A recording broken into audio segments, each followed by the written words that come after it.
Hi guys, so I just wanted to do a quick vlog, just on like some little tips and tricks that I've picked up along the way, I guess, of having alopecia over, I don't even know how many years now. I think since I was about 12, so well over 10 years. Wow, I'm 26 now, so yeah. Yeah, so I guess you could kind of look at this in a number of different ways, as in tips and tricks in terms of your wig, like what you can do with that. And also I think general advice is a good one of how to deal with it, because I think the mental side of it is probably one of the biggest. So yeah, I guess I'll kind of try and cover all grounds really. So I'm going to start with the mental side, because I think that's probably where I've got more coverage for, because for me, when I get a wig, I'm kind of like out the box, on my head, off I go. Like, there's not a great deal that I actually do with it. So for me, it's all about confidence and kind of just owning the wig that you're wearing. And yeah, dealing with it that way, because you might think to yourself, oh my god, this person is looking at my wig, they're doing this. Well, actually, they might not be at all. They might not even notice, but because you're conscious of it, you're making them more aware. I actually just recently did some training at work, and it's all about like leadership and communication. And one of the things was that if you talk to someone and you're looking anxious, or your body language says something, they are instantly going to react in that way. So if you go in there really, really confident, then the point I'm trying to make is that if you're kind of oozing confidence and kind of owning the wig that you're wearing, like, yeah, I look good in this wig, so who cares if it's a wig?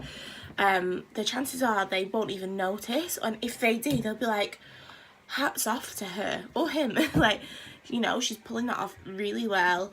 And yeah, like, so I think that would be like one of my biggest things, is like really just try to come to terms with the fact that, yeah, this is me now. I wear a wig and I can own it and I look good in it.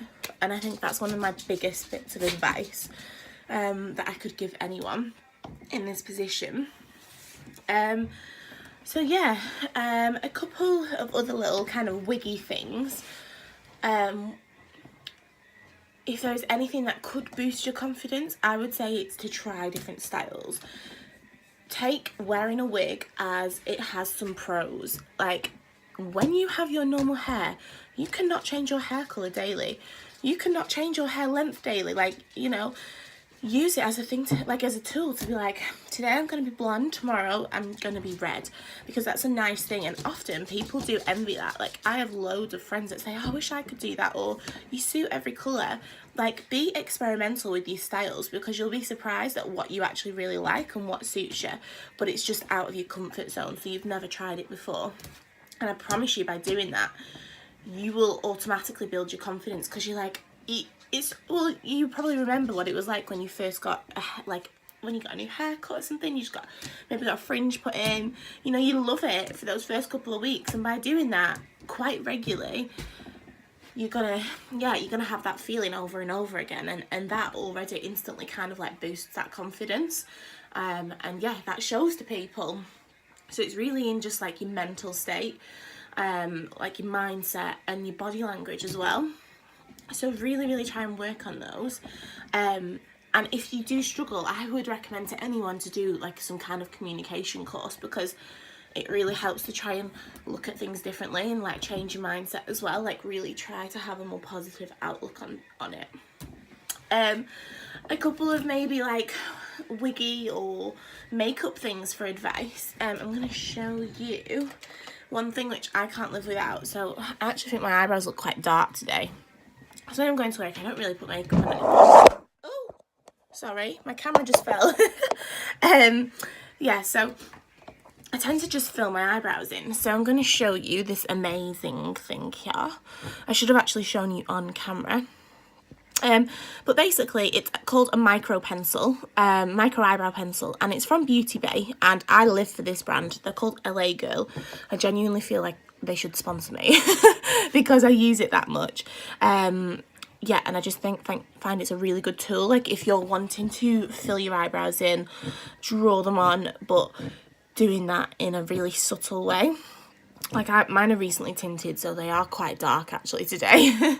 But yeah, so the good thing is they've got like a little spoolie on the side. Oh my god, why does this keep happening to me? I'm so sorry. I think it's because there's so much movement.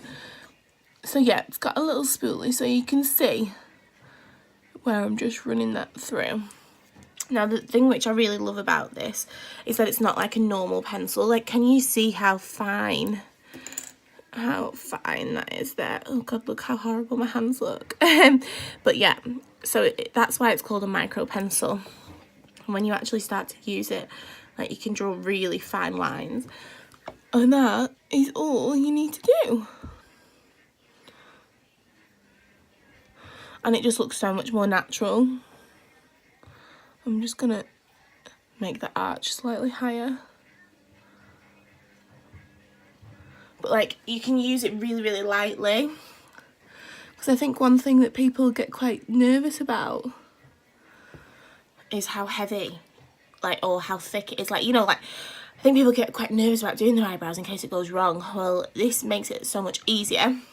And another thing as well is if you do think, oh my god, I've done that wrong, use your concealer like it is a eraser.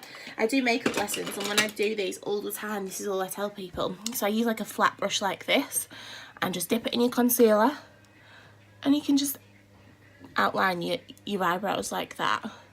So use it like an eraser. Like, it doesn't matter if you've gone slightly higher or lower than you would have preferred. Then if you do, obviously this isn't maybe for someone that doesn't have any eyebrow hair, but this is from NYX, and it's just a brown mascara. And I find, because like this eyebrow is great, but this one is really sparse, so I just like going through the hairs that are there with it, and it just makes them slightly darker. So yeah, you just literally use it like a mascara. So that's a really cool one as well. So I guess those are kind of like my makeup tips for hair. And for eyelashes, I mean, I am going to do a separate demo when I get the chance, so I guess keep your eyes peeled for that. In terms of how we can put lashes on, obviously it is different for people with lashes and people without, so there's definite types of lashes that I would recommend. Yeah, because you've got to remember, when you are using like a thick lash, I already have some lashes, you know, so they're going to hold them there. People that don't struggle. My sister doesn't have any eyelash hair, and she finds that they kind of tend to like fall down a little bit. So you have to make sure that you're putting them in the right place, but also that you're getting the right type as well, so that they're not too heavy for your poor little eyes, really. Because they will be uncomfortable if, and lashes always are for the first 10 minutes as well. So even if you do try it, persevere. Wait 10 minutes, wait till the glue's settled a little bit, and you'll probably feel a bit better. And then in terms of wig tips, honestly, I am definitely one of these people that gets them out of the box, gives it a brush through, and goes. Like, there's not a great deal that I do. One thing which I've found though, because like I haven't got very much hair, but I have got bits on the top of my head, and I find that if I don't wear a wig cap, then it doesn't stay on very well at all. So I would say if you have got a little bit of hair, even if you haven't got hair, I find that wearing a wig cap is so much more comfortable, and also it just helps your wig to stay secure as well. So yeah, I'd say that's like my go-to really, but there are other things that you can do if you do feel like it's not secure enough. So use some wig tape. That's probably easier, I would say, than using wig glue, and Simply Wigs have a great selection of it.